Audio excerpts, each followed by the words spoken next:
Welcome to the Rick Fuller Podcast, presented by Rick Fuller, the team leader of the Rick Fuller team, which serves the San Francisco Bay Area and Sacramento County. Rick and his team have 1,000 five-star online reviews and have been honored as a distinguished small business by the California State Senate and Assembly. Rick is a community leader, national real estate coach, and real estate investing expert. Today, we're going to discuss creating a work environment of inclusivity, and our special guest today is Valerie Bennett-Lewis. Valerie is the president and owner of VBL Consulting Leadership Development and Executive Coaching, and her focus is to motivate and inspire executives, new managers, and business owners to become better communicators, influencers, and leaders. I'm Christina Morales, a writer and marketing specialist, and Rick is my dear friend and my mentor. I've also had the pleasure of working with Valerie on a variety of projects, so I am so excited that she's joining us today. During this unique season, we need leaders to lead with compassion, strength, and consistency, and I honestly can't think of two better people to talk about this important topic. So thank you for joining me today, Rick and Valerie. You're welcome. Looking forward to it. So Rick, usually we talk about real estate and investing. So why do you think it was important to talk about inclusivity today and about inclusivity in the workplace? Valerie is obviously an expert on this topic, so I'm so glad that you asked her here to join us. Well, I am too, and Valerie has been a mentor, a friend, a coach, and a great consultant for me personally for several years, and has just really honestly been a great blessing in our life. And so, Valerie, thank you for that. And well, thank you, Rick. Few people I know bring the kind of mental clarity to this topic. There's a lot of chatter on this topic. Yes. And so I'm so happy to have Valerie here because she'll bring incredible clarity. Stay throughout this podcast, video, Facebook Live, and you'll hear what I'm talking about.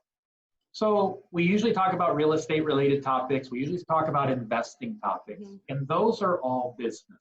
And that's important, and we believe in business. And a part of business is defining what the purpose of that business is. What is the purpose of business? And for some people, they would say, well, the purpose of the business is for me to get ahead, and it becomes very egotistical. That's not your purpose for your business. That's not why you do what you do. For some people, it'd be, well, it's more of a self-service. I want to, provide for my family. I want to do these things. But that can't be the purpose behind why your business or your organization exists. Some people say it's all about money. It's all about making money. And I would tell you, money is the result of a successful business, real estate investment, but it's certainly not the purpose. What a shallow purpose that would be.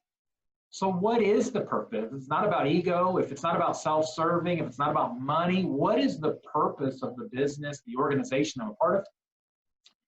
And I would tell you that the purpose of that is to serve your community. It is to serve your community. And you might have a product and you serve the community by providing a product. You might have a service and you serve the community by providing a valuable service. Or it could be a hybrid of the two, product and service. Regardless, you're serving the community.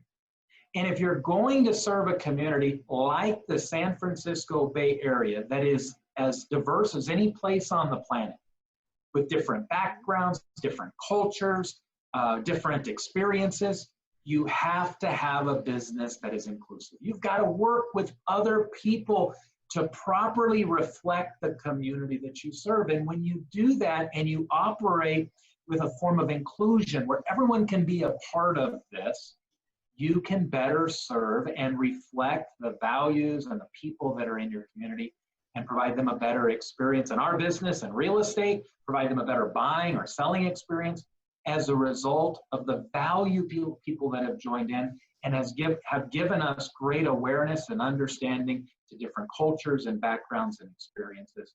And so for that, inclusion becomes the core part of what we do. It's not something, Christina, that we add on. Okay, let's go to the store and get us some inclusion today. Let's go and find this. It's not something that you go out and just get. It's actually the DNA of who you are and how you operate.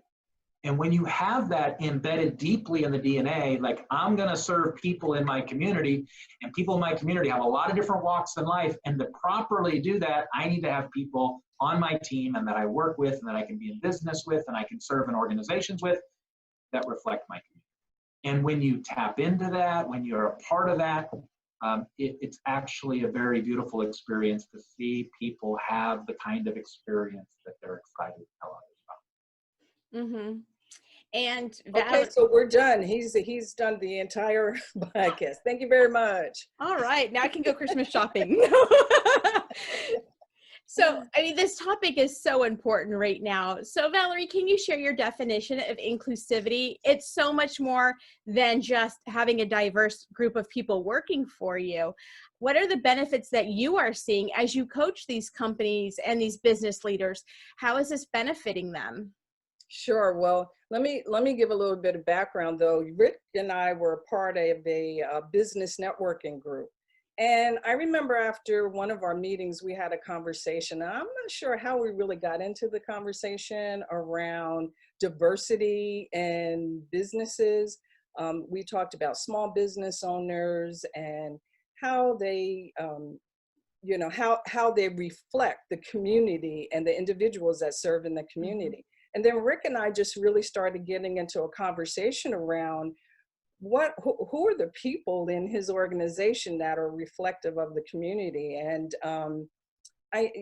sometime after that, Rick had asked me to do some work with two of his agents, two of his managing agents. And I asked Rick, why did you ask me? What is it about me? And why are you asking me to come in and coach? What is it about me that you see? And what he shared with me was that I'm a woman, I'm a Black woman, so I have a different perspective. And I may have an opportunity to speak to individuals on his team where they can hear the same thing, but maybe hear it a little differently. That's inclusion, right? Yeah. So diversity is, we have differences and similarities that make us each unique, right? We have our own experiences, the way we were raised, our parents, the way we talk. I'm from New Jersey, so I have my New Jersey slang. When I came out to California, they're like, where are you from? But these are just different things and experiences that you have in your background that make you unique. Inclusion is kind of taking that to the next level, right? You take your experiences, you take your background, you take your knowledge, and you share it with other people. And the whole goal around diversity and inclusion in the workplace is having the right people at the table, right? And not just having, so that's diversity. So not just having them at the table, but utilizing their voice and their experience and their skills and their knowledge to do what? To go back to what Rick was saying, your purpose, serving the community, right? So a leader who is trying to establish an inclusive environment, number one, cannot be insecure, cannot feel like they are the only ones that have the answer, right? And they have to be bold, and they have to be courageous, and they have to be vulnerable, and they have to allow other voices to be heard, right? So being able to establish that inclusive work environment means that you have the right folks at the table and you're using the right folks, right? And Christina, you've heard me say this before, like my favorite song in Hamilton, right? I want to be in the room where it happens. Oh, yeah. Well, why have people in the room and you're not using them, right? So diversity, like I said, is getting everyone to the table. Inclusion is making sure that everyone is heard and accepted. And where you're using the views and the perspectives of the individuals in your business to help you do your business, meet your goals, meet your vision, right? There's a cartoon that I've seen with a line of executives, and they all have the same suit on, and they all look the same, and they all have a tie on. And then there's a woman on the opposite side of the table. And the caption says, what would you bring to our organization that we don't already have, right? Well, look, you've got a line full of executives that all think the same, act the same, um, make decisions the same. So what do you think the woman would bring, right? So it's being able to expand that, embrace cultures and embrace backgrounds. And for a leader to, or a business owner to establish that inclusive workplace, to be curious, to not be fearful, to be curious and to be intentional about inviting folks in. That's so good. And Rick, I've been on your leadership team now for a year and a half. I have a front row seat to your leadership style, and it is phenomenal. Your company, your brokerage is diverse, it's inclusive. I mean, it's a snapshot of heaven. You're going to see every race, every color, men, women, just like heaven. Good people are there. And so how did you develop this healthy workplace? Literally, it's the best place I've ever worked, and starts at the top. So thank you. How did you get there? Well, let me say this. Valerie mentioned the room. You know, she wants to be in the room when the decisions are being made. And I would tell you that if you can put ego aside in any form of leadership, put ego aside and understand that ego will create blind spots. Ego will create vulnerability. Ego is the enemy, and it comes to growth and development. If you can put that aside, you not only find that the room is where the decisions are made, but the smartest person in the room is the room. It's often not the leader. The leader benefits from variety of voices, especially when your customer, in our case, it might be a home buyer or home seller, they all come from different backgrounds. So having different voices around the room, around your team, around your organization, if you can set the ego aside, it's not about you. It's not about accomplishing your goals, but accomplishing the purpose in which your business is intended, which is to serve that particular community, which is made up of all different types of people. And one of the ways that you do that is by clearly defining the culture. And this doesn't mean that you go out and you just write something down, okay, this is what we're gonna do, but you define what the DNA is of your organization. Because culture is where inclusion can happen. Culture is what creates magnetism to your organization. Most people don't leave bad companies, they leave bad cultures. Therefore, they're not attracted to just good companies, they're attracted to great cultures. They want to be a part of something bigger than themselves. And culture in your organization, in your team, in your business, in any organization, it doesn't have to be a mystery. It doesn't have to be a feeling, or it's just, I feel like our culture is here, our culture is, it can be well defined. And when it's well defined, we call it, Christina, a culture tree. That has the soil, that has the roots, it has the trunk. It's our mission, it's why we exist. It's we define what the purpose is. It goes on to talk about the branch, how we're able to carry the weight of the fruit that's being produced. And then we talk about the fruit itself. What kind of tree are we? What are we trying to accomplish in the community? What problem are we trying to solve? When you clearly define what your culture tree is in an organization, it creates magnetism. People want to be a part of something that's bigger than themselves. And from that, you say, I need to be able to serve everyone. It's not enough to serve people that just look like me or just sound like me. I need to serve everybody in my community that needs this service and the product. And having team members that can provide that insight, that voice, and that awareness is incredibly valuable, and they become incredible assets to the organization and just great people to be able to spend time with. So let me just piggyback off of Rick said, when he talked about the culture and the vision and the mission, it shouldn't be a mystery. If it's a mystery, then there's a problem. If you can't articulate where you're going and how you want to get there, then how can folks feel part of that vision? And so inclusion is, being able to say, this is the piece that you play, or the part that you play. In the business term, you say roles and responsibilities, right? But this is how you contribute to us meeting this vision and to meeting this goal. And we want to include your gift, skills, talents, and abilities in this so that we can meet our objective. So that's why it's really important that a leader or a business owner knows what kind of skills they need in folks, knows what kind of skills that individuals have. If they don't have a particular skill, provide that training. It's another reason why for a leader to take the time to understand and know what motivates their employees, right? All of that contributes to it being a very inclusive workplace.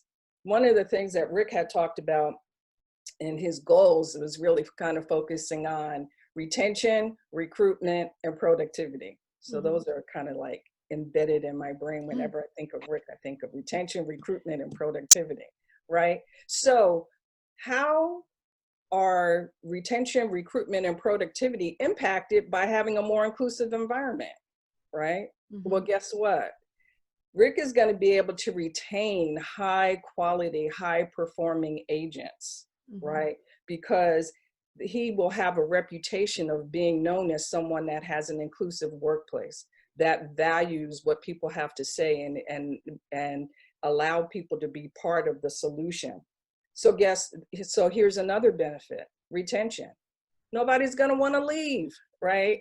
They're going to be loyal. They're going to be committed. They're going to be energized. They're going to be motivated. They want to be engaged to help move the business along.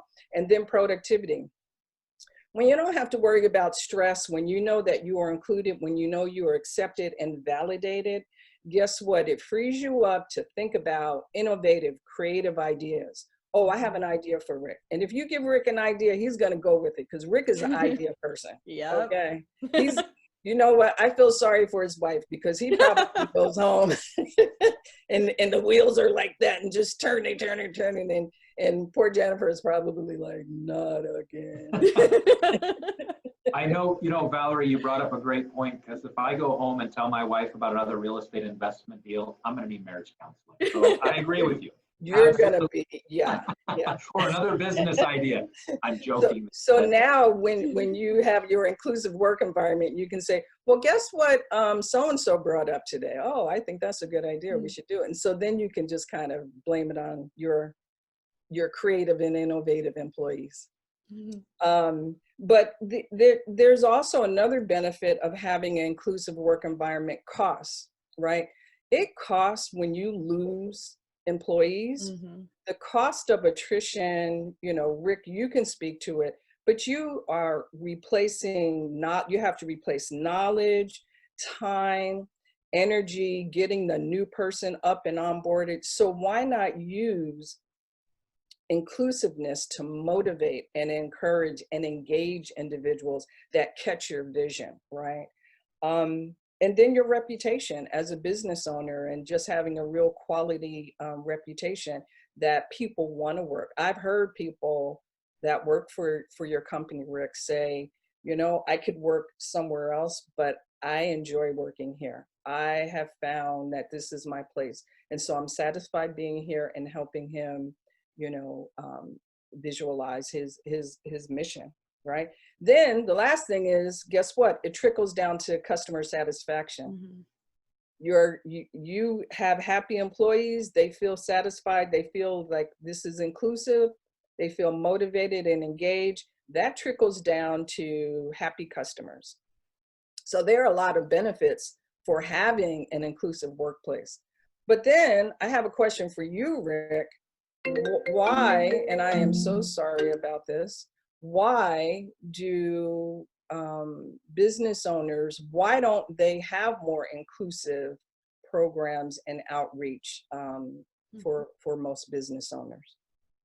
Well, it's a great question, Valerie. I think oftentimes it's the same reason why so often our friends or the same people we hang out with, they kind of resemble, they have the same voice, they go to the same community, they go to the same gym, they go to the same church.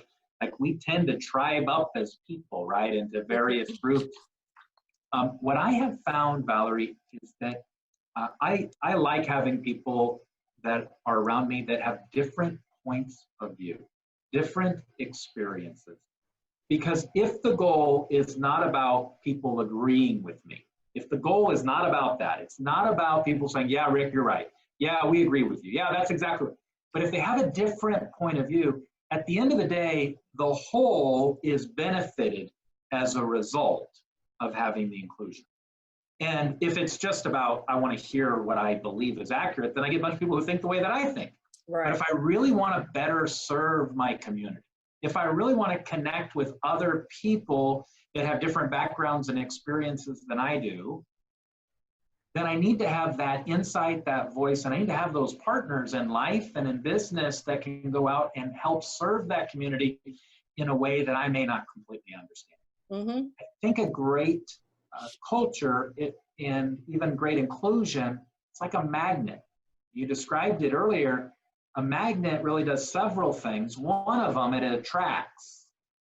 And that's great because it attracts other people. You attract customers that want to do business with you because you operate in an environment that reflects the whole community, not just a segment of the community, but the whole. And it attracts the customer. It also attracts the team member. Like, I want to be a part of this. This is bigger than me. It's bigger than you. It's bigger than, bigger than Rick. I want to be a part of something that's bigger than myself. I want to spend my days working on something of value and something that we cannot do on our own.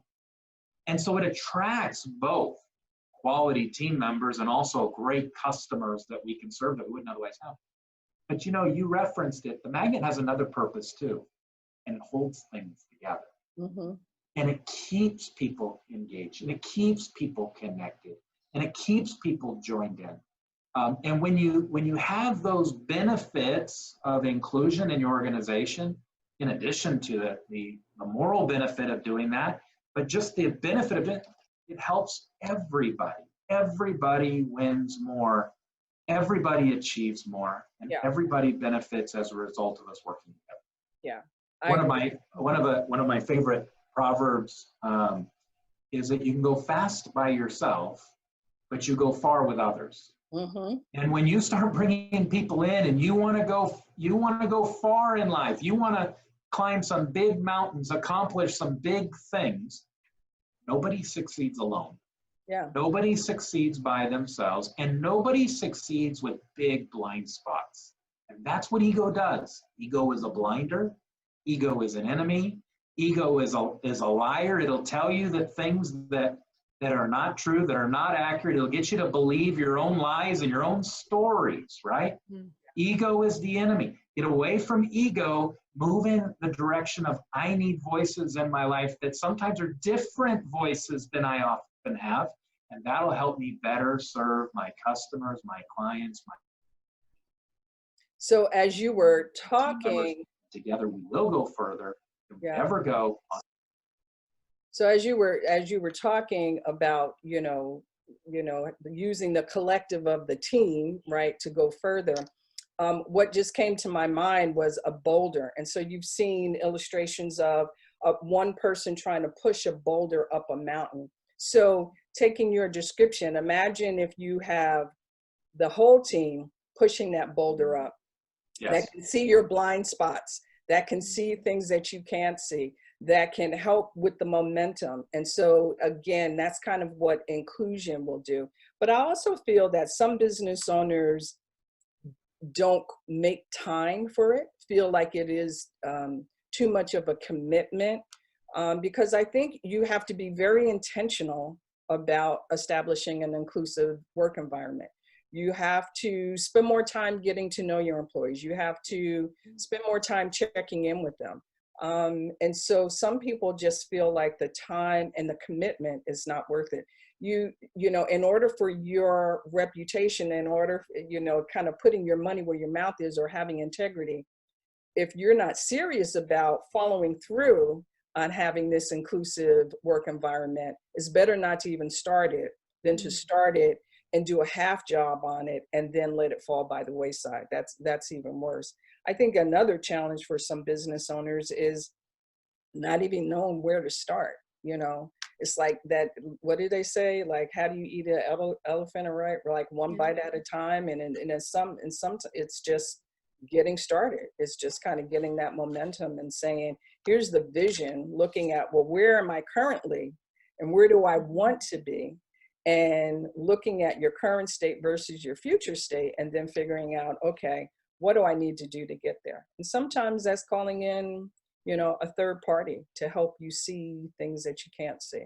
So, you know, there are challenges to implementing an inclusive work environment, but the benefits far outweigh the challenges. The benefits to the organization, to the employees, to the community far outweigh the challenges. Mm-hmm. One of the roles that you find yourself in when you have inclusion is you want to seek first to understand Mm-hmm. before you ever try to be understood. Yeah. And, you know, we live in a world where everybody just wants to be understood. They share their voice on social media, they tweet it, they write it, they say it, and very rarely do they start asking questions. Very rarely do they seek to understand before trying to be understood. And in an environment where you have greater inclusion, you spend more of your time seeking to understand than to try to be understood. Yes. Now, once you have an understanding, then you move forward collectively. You know, the leaders that win today, John Maxwell said, they're level 5 leaders. The leaders that win today, they're not dictators, they're not authoritarian. These leaders that win today, that people are attracted to work with them, they're level 5 leaders. And level 5 leaders, they're collaborative leaders. Mm-hmm.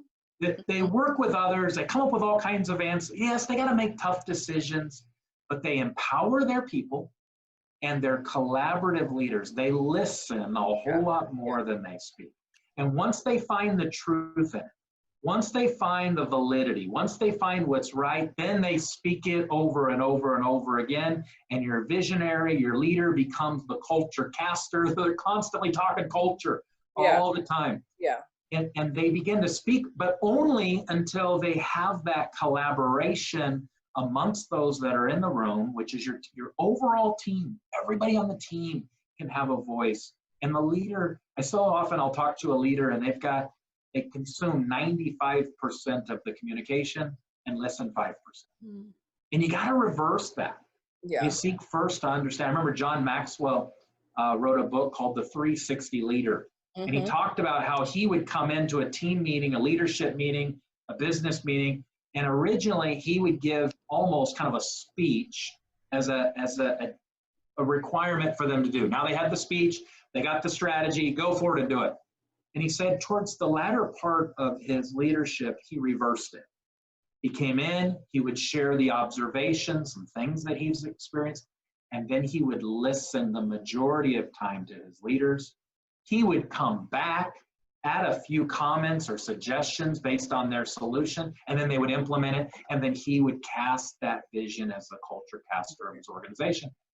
And most of it shifted from him being the complete authoritarian of the business or of his industry or his organization to really being just a great listener. Mm-hmm. Mm-hmm. And empowering the people that he works with to make right decisions for the entire community, and then to make some suggestions at the end, if even necessary. Now you have a strategy that you've completed with collaboratively, and now you can communicate that with confidence, and you've got buy-in, and people agree with it, and you create momentum this way. Yeah, a democratic leader, right? This is how your business. Now, I talk to people all the time, and they'll say, "Rick, you know, the organization, it's really addition. I add this person, I have this. Okay, Valerie, you come, and then Christina, you come, and I'll be here, and so 1 + 1 + 1, the three of us will get this work done."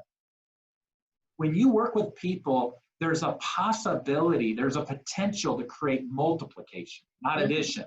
Mm-hmm.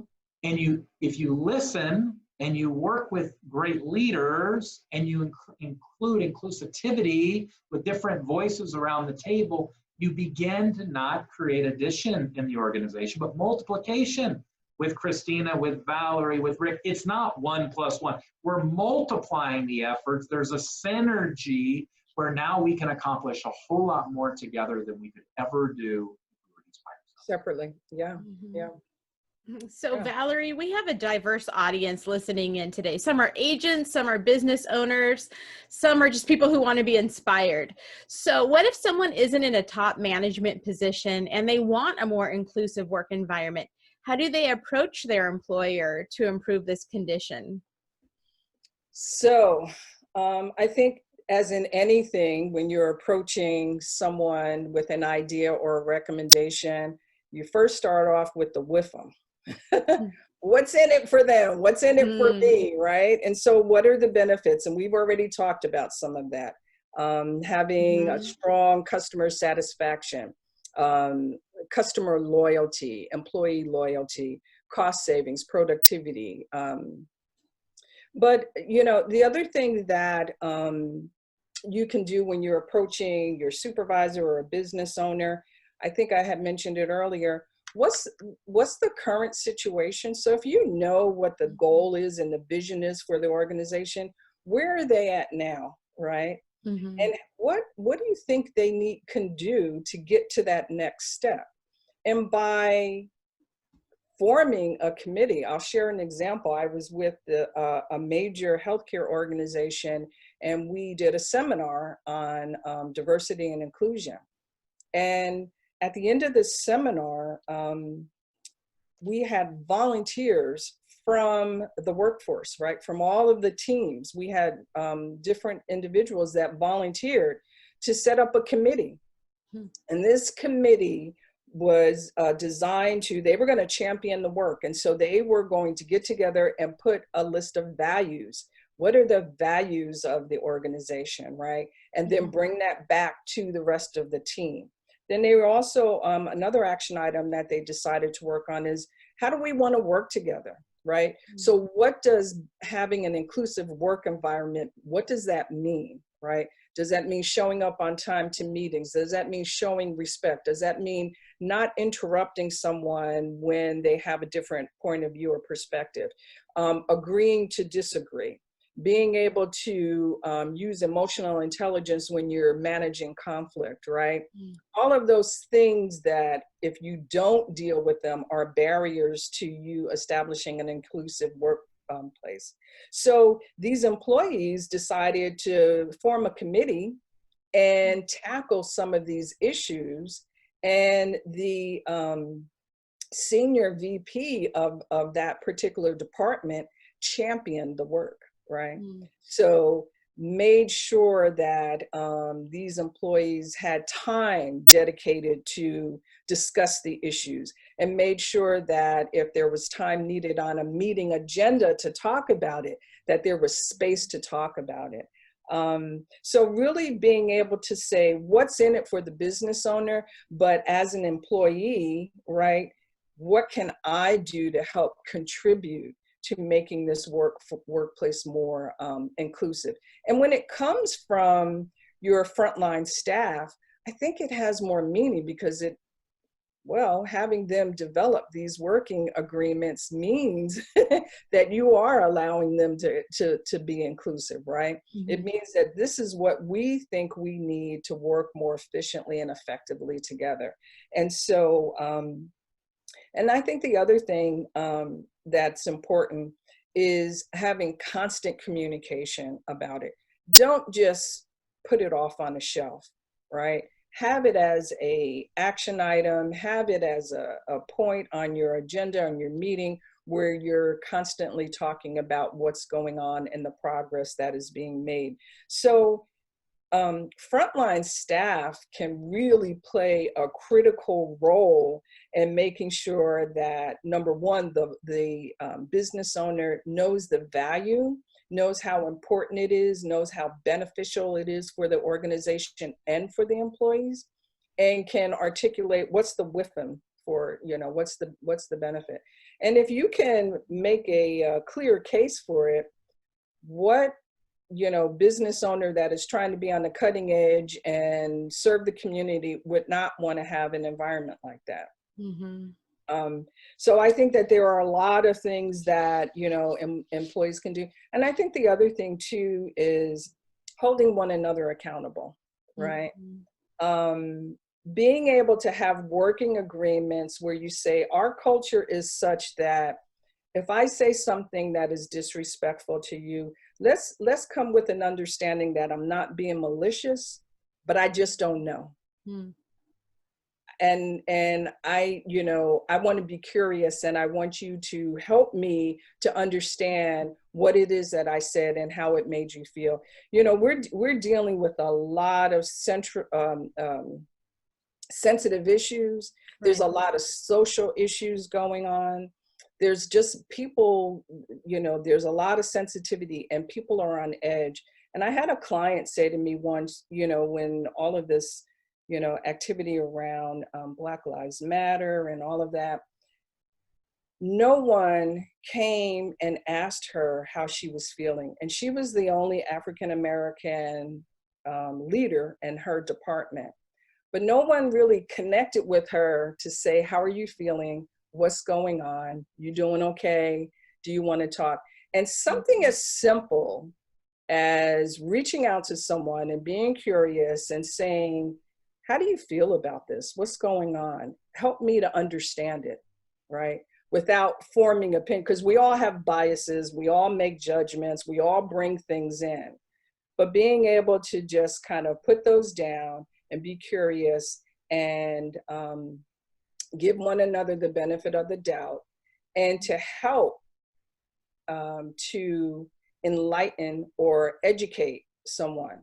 I've talked to a lot of people that say, you know what, I'm the only African American on my team, but I don't like when I go to a meeting or when someone says, well, what do you think about this? Or what do you think about that? And they said, well, I don't want to be the one that's representing my race. And so I had a conversation and I said, well, why not? If someone is asking you a question, that means they're curious. And if they're curious, that means they want to know. And if they want to know, why would you not want to tell them? That's good. And why would you not want to share your perspective? So it's being inclusive with one another, with your peers. It's being inclusive organizationally or business-wide.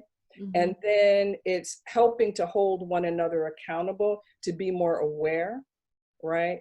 And to be more informed, right? So you have more of that team cohesion. It's not going to be pink bubbles, you know, I'm not painting that picture. I'm not painting like, oh, we're just going to come in and everything is, you know, everything is awesome. What is that from the Logo movie? I don't know why that came to my mind, but it's hard work, you know, because people have their biases and they have things and things that they're conscious of and things that they're unconscious of. And when you challenge the way that someone was raised, or when you challenge the way that someone thinks, you know, the natural tendency is to get defensive. Like, who do you think you are? And so when you have these working agreements and you have employees that help to develop these working agreements, it kind of levels the playing field where you can talk about some sensitive issues, you know. I could tell you why, as a Black woman, you just don't come up and touch my hair, right?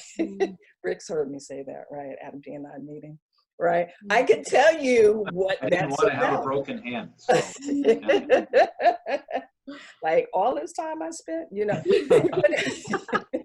all this time I spent on my hair, and you want to touch? No, it's good, you know. Or if you do touch someone's hair and they say, oh, it's so soft, right? Because you had an opinion, a judgment, a bias. And so I think being able to help educate folks about you and who you are and where you're coming from, and being able to listen to other people, right? And that can definitely be done at that employee level. Those are great tools. Thank you, Valerie. And Rick, Valerie just mentioned, you know, life is crazy right now and it's stressful. So how have you nurtured and supported your team during this difficult time? Well, I think, well, Valerie's absolutely right. And this, the ability to do life together is really, really important. We recently had somebody that was sick. And so we just reached out to them and just connected with them. Hey, how can we help you? What can we do? And we just do that with everyone. But your business, your organization never becomes heaven on earth. It's not utopia. is, as Valerie said, it's not the pink bubbles that are going through, it's work. And you hang around with any organization long enough and you see imperfections, including the work that we do, Christina, and we can do better. And you're constantly looking at, how do I become better? And to be frank with you, a great resource was Valerie for us. I said, Valerie, I want to do better. I don't know what I don't know in some areas. Help us do better in this area. And we started this relationship several years ago. And in various aspects, she's been able to help us do better. Have we arrived? No, we haven't arrived. We still got more work to do. But we're moving in that direction, and moving in a direction that creates inclusivity in our group so that everybody can be involved. They have a voice. We're attentive. We seek first to understand, then to be understood, and realize that the purpose of our organization isn't about me. It's not about each individual person, but it's about what we're doing to serve the community. And if we can keep that as the focus, we can make great progress. And I think one of the things, Christina, that we do, and I'm finding that, we talk a lot about culture tree, and it's not just something we've added to the business. It's just not another thing that we do. It's actually become who we are as an organization, and everything tends to stem from it. Like who our culture is as an organization, what our soil, our roots, our trunk, the branches, the fruit. You and I have done lots of videos on what, even defining what the termites are. We have 5 of them that we believe can destroy a great culture. Keep those termites out, keep gossip out, keep lack of shared purpose out, keep sanctioning incompetence, keep those those termites out of your organization. They will eat away at your culture tree. So don't let those things continue to live there. We think about termites and how they damage properties all across our country. And in some areas, they damage properties a whole lot more than fire or even earthquake. In some places, far more than flood. These little termites, and they don't take big bites. They take little tiny bites of your culture. So when you recognize what the termites are in your organization that can come in and destroy them, things like gossip, things like lack of shared purpose, or as Valerie talked about, miscommunication, sanctioning incompetence. When these termites emerge, they just take little bites until your culture tree is hollowed out. It shows on the outside, but not on the inside. There's no strength to it. There's no support to it. So I think you got to define who you are as an organization, what you're about, and then keep those termites out of it. Yeah. And Rick, I think another thing that I love that you and your leadership team are doing is for 2021, you had every person on the team create their vision boards. What are your dreams for 2021 and beyond? And how can you as a leader help your team achieve their dreams? And each person during our team meeting gets to share their dreams for their family, their physical goals, travel. And that's been so important. You want to help them achieve their dreams, and you listen to each person and we share it as a team. And I think that is such a beautiful example of inclusivity. Wonderful. You talk about the vision boards, and for those that don't know what it is, we simply go to our team members and say, what are you dreaming about? What do you want to accomplish? And when we think, we often don't think in text, we think pictures. Our mind tends to look more like a photo album than just a book, right? And or even a video play in our mind. That's how we think. And so we create these pictures of what our team members want to accomplish. Well, when I first started in the real estate business, I had a great deal of satisfaction helping our home buyers purchase homes and giving them the keys. There was a great deal of satisfaction to know that we were a part of that story. Nobody ever forgets their last move. They moved into a new home. Today, I still enjoy that, but the greatest amount of satisfaction is when my team members, they're getting the keys to their home. And knowing that they had that on the vision board. They had a vision of owning their own home. They had a vision of taking a vacation. They had a vision of buying a new vehicle. They had whatever the vision that they have. It's not my vision, it's their vision. Whatever it is, the sense of satisfaction that I now receive in seeing those visions come to fruition. Saying, Rick, this was on my board last year, and today I'm driving it. This was on my board last year, and now I open the door to it. This was on my vision last year, and I'm taking that vacation. I'm spending that time with my family. I'm sending my kids to that college, and being a part of that has become my vision board. My vision board, what I get the most amount of satisfaction is helping Christina and Brian and Joe and Carlton and all of my various team members take what they want to accomplish and then begin to see it become a reality. It's not just a dream, it's not just an image, it's not just a hope, but it becomes a reality. And that has actually become really one of the most rewarding things that I get the privilege of doing. I honestly view that as a privilege because I'm able to walk that experience out with them. And they end up realizing it and benefiting from it. I benefit from knowing like that was a dream and now it's a reality. And that's what the vision board can help them do. And then, we work a structure called the 4 disciplines of execution. The idea is that there's 4 ways to get things done on a consistent basis.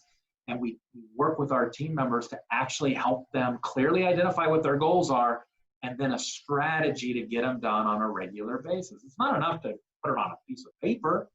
Now, how do you implement that and gain progress on that every week, every month? Some of these goals, they take every year of focusing on. And little by little by little, we're able to help them accomplish their goals. Mm-hmm. And we're a team of 50 plus. And so for you to take the time for each person, agents, marketing, support staff, each person shares it so we can all help each other reach their goals. And that's just beautiful. Another thing that Rick does that I really like is on Facebook. So he posts little snippets, right? Or bios, mini bios about each one of the agents, right?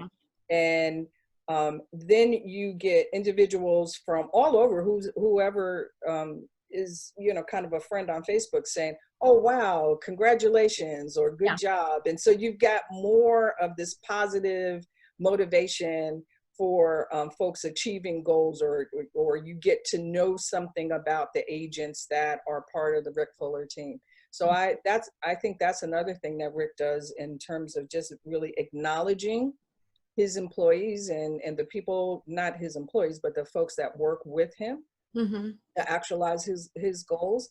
And, really just kind of celebrating their accomplishments and giving more insight into what they're about. And I think that that's also another powerful tool. Do I have time to do my 4 A's? Yeah, go ahead. Okay. So 4 things, if a business owner wants to establish a more inclusive workplace, I started off with 3, and then today I came up with another A. So I had the triple A, but now I got to, the 4 Hey, more is more. It's okay. I know, right? So first, really acknowledge that you have biases, right? Everybody has biases, conscious, unconscious. So you have to really acknowledge that you have those biases. And then the second A is really analyze. Like, so you have these biases, you have these, you make these judgments, somebody comes in, you immediately make a judgment. Well, how does that show up, right? How does that show up in the workplace? Is it positive? Is it negative? Really kind of analyzing how you speak, how you communicate, how it shows up. Then after you acknowledge it and analyze it, the next A is address it. So what's your plan to, if you have a negative bias, what's your plan? What's your strategic plan to overcome that, or to be more aware, or to increase your self-awareness of that? It could be partnering with someone that you really trust in terms of giving you open, honest feedback on how you come across. You could have a, Rick, there's multi-generations in the workforce. You can ask folks that are on each spectrum of the generations how you come across, and you can get a cross-section of how you come across as an inclusive leader, or how some of your biases are coming across, by just being very open and honest, being vulnerable. And then after you come up with your plan, which is the address, then you take action on it.